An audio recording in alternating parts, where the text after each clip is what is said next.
আৰু নাযাওঁ চাওক কংগ্ৰেছ দলত আজি চাওক ইমান প্ৰত্যাহ্বানৰ সন্মুখত মই জিকি আহিলোঁ 70% মানুহ নতুন 70% অঞ্চল নতুন নমিনেশ্যন দিয়াৰ আগদিনাখন টিকেট দিছে মোক মোৰ কোনো কৰ্মী নাই মোৰ কোনো সংগঠন নাই কংগ্ৰেছ দল আৰু UDF দলৰ পুৰা সংগঠন আছে কৰ্মী আছে তৎসত্ত্বেও মই জিকি আহিছোঁ আৰু অলপ ভোটত নহয় ২৭,৫৬১ ভোটত গতিকে মোৰ পপুলাৰিটি কি আছে এইটোতো আৰু ক'ব নালাগে তৎসত্ত্বেও কংগ্ৰেছে মোক ছাছপেণ্ড কৰি ৰাখে 5 বছৰ টিকেট নিদিয়ে মোক টিকেট দিলে কোনোবা নেতাই ৰিজাইন দিব বুলি কয় গতিকে সেই কংগ্ৰেছ দলত মই উভতি যোৱাৰ কোনো কুৱেশ্যন নাই মই আল্লাহ ভগৱানৰ ওচৰত প্ৰাৰ্থনা কৰিছোঁ তেওঁলোকৰ শুভবুদ্ধি হওক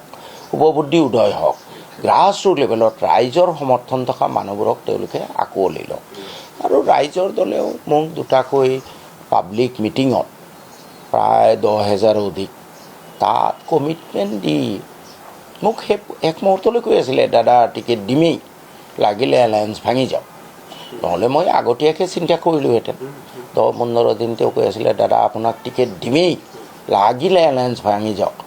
মই সুধিছিলোঁ তেখেতক যে আপোনাৰ যদি খুব অসুবিধাই মোক জনাব লাষ্ট মুহূৰ্তত তেনেকুৱা এটা অথাই সাগৰত তেওঁ পেলাই দিলে এতিয়া ওপৰৱালাৰ কৃপাত আল্লাহ তালাৰ কৃপাত মানুহৰ আশীৰ্বাদত জিকি আহিছোঁ এইটো বেলেগ কথা বাট আই ৱাজ ইন গ্ৰেট ডেঞ্জাৰ বহুত চেলেঞ্জ গতিকে সেই ৰাইজৰ দলত যোৱাৰ কোনো কুৱেশ্যন নুঠে